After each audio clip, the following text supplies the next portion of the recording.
역대상 3장 4장. 다윗이 헤브론에서 낳은 아들은 다음과 같다. 맏아들은 이스라엘의 여자 아히노암이 낳은 암논, 둘째는 갈멜 여자 아비가일이 낳은 다니엘, 셋째는 그술 왕 달메의 딸 마아가가 낳은 압살롬, 넷째는 핫깃이 낳은 아도냐, 다섯째는 아비달이 낳은 스바랴, 여섯째는 에글라가 낳은 이드람이었다. 이 여섯 아들은 다윗이 헤브론에 있을 때 낳은 아들인데 거기서 그는 7년 6개월 동안 다스렸으며 그런 다음에 예루살렘으로 수도를 옮겨 거기서 33년을 통치하였다. 그리고 다윗이 예루살렘에서 낳은 아들은 삼무아, 소밥, 나단, 솔로몬이었으며 이들은 모두 암미엘의 딸이었던 밧세바에게서 난 자들이었다. 다윗에게는 또 다른 9 아들이 있었다. 그들은 이팔, 엘리수아, 엘벨레, 노가, 네베, 야비야, 엘리사마, 엘야다, 엘리벨렛이었다. 그리고 다윗에게는 다말이라는 딸 하나가 있었으며 이 외에도 여러 첩의 아들들이 있었다. 솔로몬의 후손들은 다음과 같다. 르호보암, 아비야, 아사, 여호사밧, 여호람, 아하시야, 요아스, 아마샤, 우시야, 요담, 아하스, 히스기야, 므낫세, 아몬, 요시아이들은 각자 그 아버지의 대를 이은 유다 왕들이었다. 그리고 요시아의 아들은 맏아들 요하난, 둘째 여호야김, 셋째 시드기야, 넷째 살룸이었고 여호야김의 아들은 여호야긴과 시드기야였다. 바빌론 포로로 잡혀간 여호야긴의 아들은 스알디엘, 말기람, 브다야, 세나살, 여가랴, 호사마, 느다베였다. 그리고 브다야의 아들은 스룹바벨과 시므이며 스룹바벨의 아들은 무술람, 하나냐, 하수바, 오엘, 베레갸, 하사랴, 유사페셋이었으며 그의 딸은 슬로밋이었다. 하나냐의 자손들은 블라랴와 여사야, 그리고 르바야와 아르난과 오바댜와 스가냐의 아들들이었다. 스가냐의 자손들은 스마야와 그리고 스마야의 아들인 핫두스, 이갈, 바리야, 느아랴, 사반 모두 6이었다. 느아랴의 아들은 엘료에네, 히스기야, 아스리감 모두 3이며 엘료에네의 아들은 호다위야, 엘리아십, 블라야, 악굽, 요하난, 들라야, 아나니 모두 7이었다.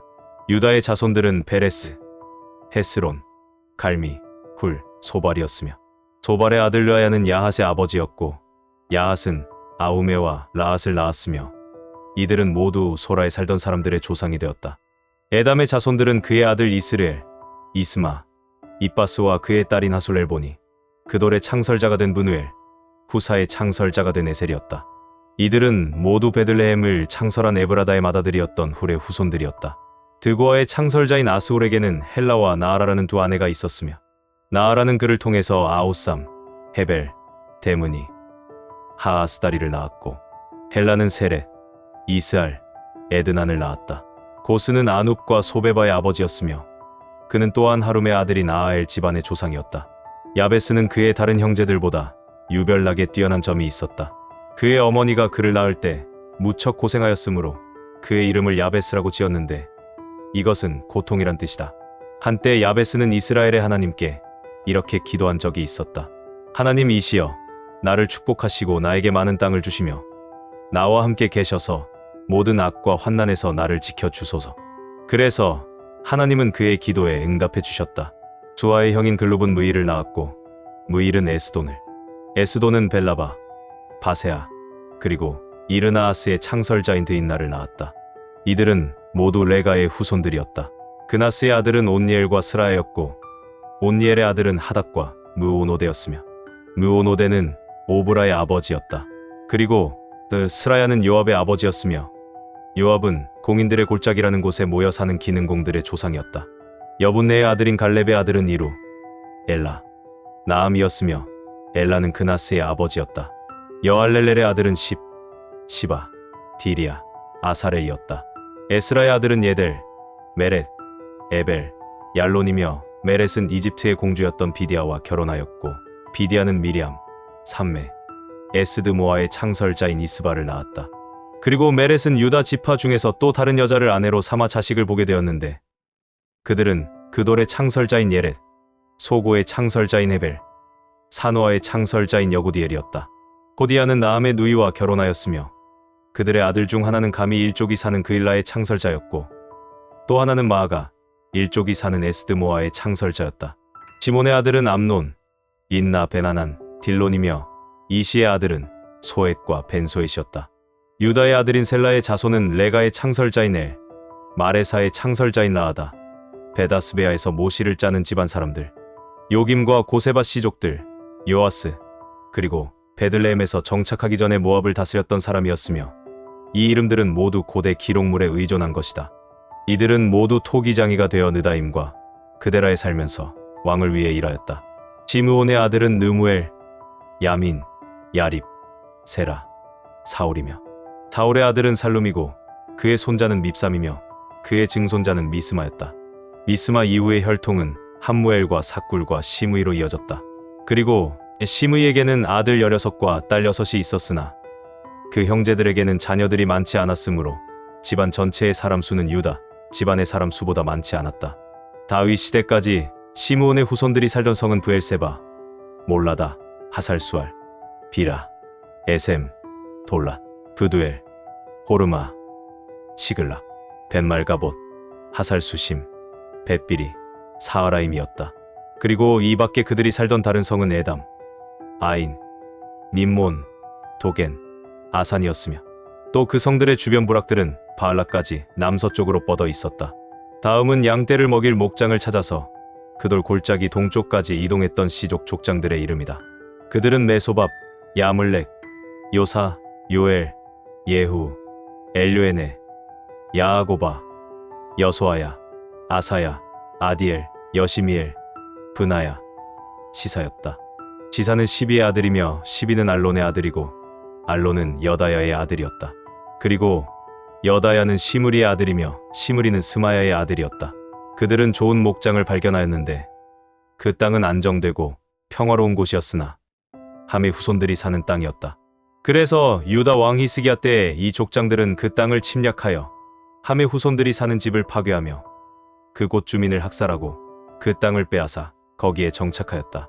그 후에 이시의 아들인 블라랴, 느아랴, 르바야, 우시엘이 시므온 사람 500명을 이끌고 세일산으로 가서 그곳에 남아있는 아말렉 사람들을 쳐 죽이고 그 후로 줄곧 거기서 살았다.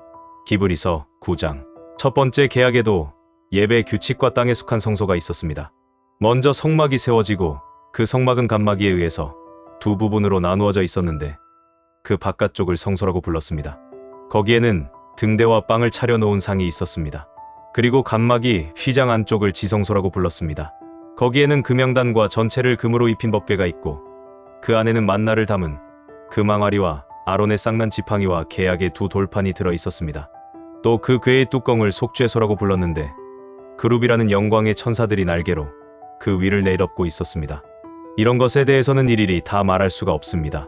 이 모든 것이 성막 안에 마련되어 있어서 제사장들은 언제나 바깥 성소에 들어가 직무를 수행하고 안쪽에 있는 지성소에는 대제사장만이 1년에 한 차례씩 피를 가지고 들어갔습니다. 이 피는 대제사장 자신과 백성들이 모르고 지은 죄를 위해 드리는 것입니다. 이것으로 성령님은 바깥쪽에 성소가 세워져 있는 동안에는 지성소로 들어가는 길이 아직 열리지 않았다는 것을 보여주신 것입니다.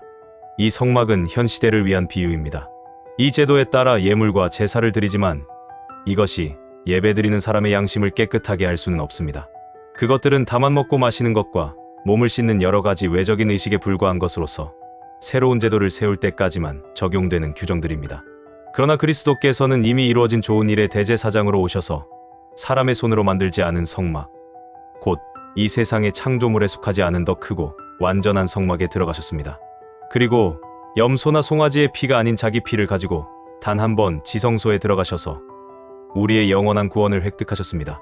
염소와 황소의 피와 암송아지의 제도 더러워진 사람들에게 뿌리면 그 육체를 깨끗하고 거룩하게 했는데 하물며 영원하신 성령님을 통해 흠없는 자기 자신을 하나님께 드린 그리스도의 피가 죽음에 이르게 하는 행위에서 어찌 여러분의 양심을 깨끗하게 하여 살아 계신 하나님을 섬기게 하지 못하겠습니까? 그러므로 그리스도는 새 계약의 중재자가 되셨습니다.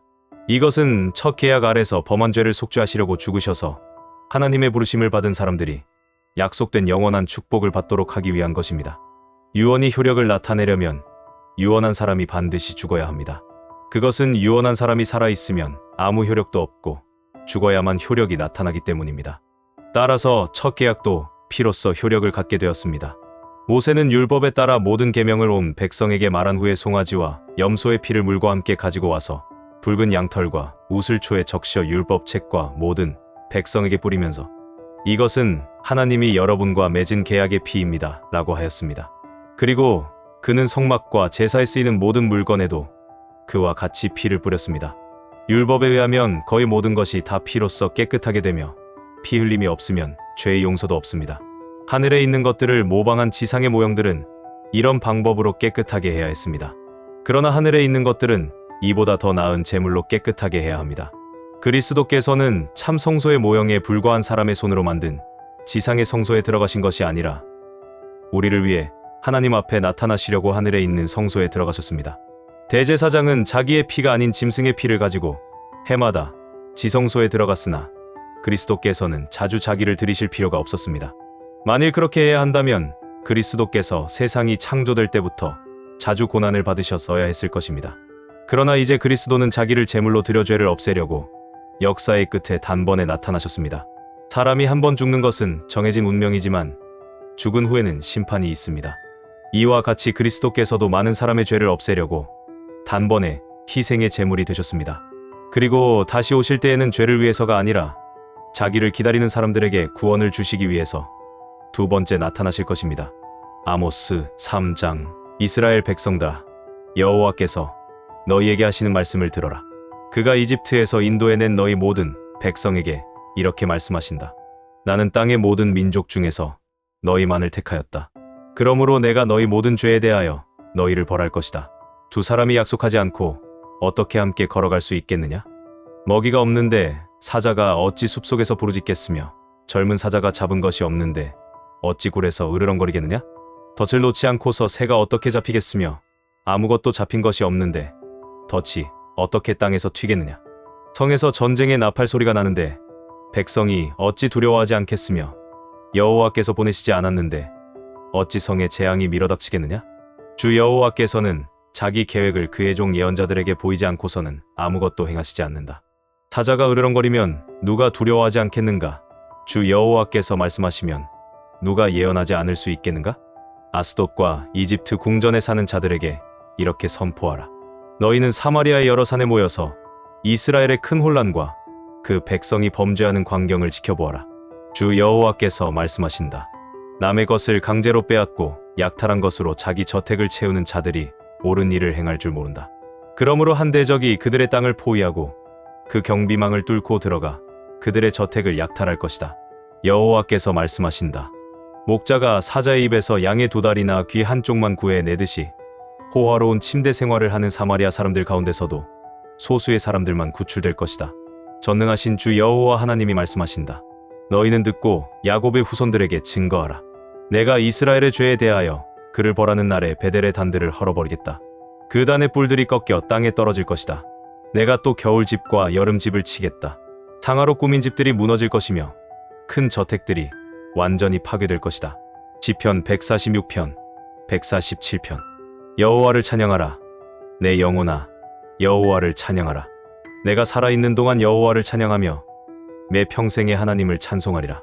권력 있는 사람을 의지하지 말며 도울 힘이 없는 인간을 의지하지 말아라. 사람이 죽으면 흙으로 돌아가게 되는데 그날로 모든 계획이 수포로 돌아갈 것이다. 야곱의 하나님을 의지하고 자기 하나님 여호와께 희망을 두는 자는 복이 있다. 여호와는 천지와 바다와 그 가운데 있는 모든 것을 창조한 분이시며 언제나 약속을 지키는 분이시다. 그는 억눌린 자를 위해 공정한 판단을 내리시며 굶주린 자에게 먹을 것을 주시고 갇힌 자를 석방하신다. 그는 소경의 눈을 뜨게 하시고 넘어진 자를 일으키시며 의로운 자를 사랑하신다. 여호와는 나그네를 보호하시고 고아와 과부를 돌보시지만 악인의 계획은 좌절시키신다. 여호와는 영원한 왕이시다. 지온아, 내 하나님이 대대로 통치하시리라. 여호와를 찬양하라. 여호와를 찬양하라. 우리 하나님을 찬송하는 것이 좋은 일이며 그를 찬양하는 것이 즐겁고 마땅한 일이다. 여호와께서 예루살렘을 재건하시며 이스라엘의 포로들을 돌아오게 하시고 마음이 상한 자를 고치시며 그들의 상처를 싸매시는구나. 그가 별의 수를 정하시고 그 이름을 하나하나 부으신다. 우리 주는 위대하시고 능력이 많으시며 그 지혜가 무한하시다. 여호와는 겸손한 자를 붙드시지만 악인은 땅에 던지신다. 감사함으로 여호와께 노래하며 수금으로 우리 하나님께 찬송하라. 그가 하늘을 구름으로 덮으시고 땅에 비를 보내시며 산에 풀이 자라게 하시오. 들짐승과 오는 까마귀 새끼에게 먹을 것을 주신다. 여호와는 힘찬 말이나 용감한 군인을 기뻐하는 것이 아니라 자기를 두려운 마음으로 섬기며 그의 한결같은 사랑을 바라는 자를 기뻐하신다. 예루살렘아, 여호와를 찬양하라. 시온아, 너의 하나님을 찬양하라. 그가 내 문을 튼튼하게 지키시고 내 백성에게 복을 주시며 내 경계선을 안전하게 지키시고 좋은 밀로 너를 배불리 먹이신다. 그가 땅에 명령을 내리시니 그 말씀이 속히 이루어지는구나. 그가 눈을 양털처럼 내리시며 서리를 재처럼 흩으시고 우박을 빵 부스러기처럼 던지시니 누가 그 추위를 견뎌낼 수 있겠는가? 그가 명령하시자 그것들이 녹고 그가 바람을 불게 하시자 물이 흐르는구나. 그는 자기 백성에게 말씀을 선포하시고 이스라엘에게 법과 교훈을 주셨다. 그가 어느 나라에도 이렇게 하지 않으셨으니 그들은 이 법을 알지 못하였다. 여호와를 찬양하라.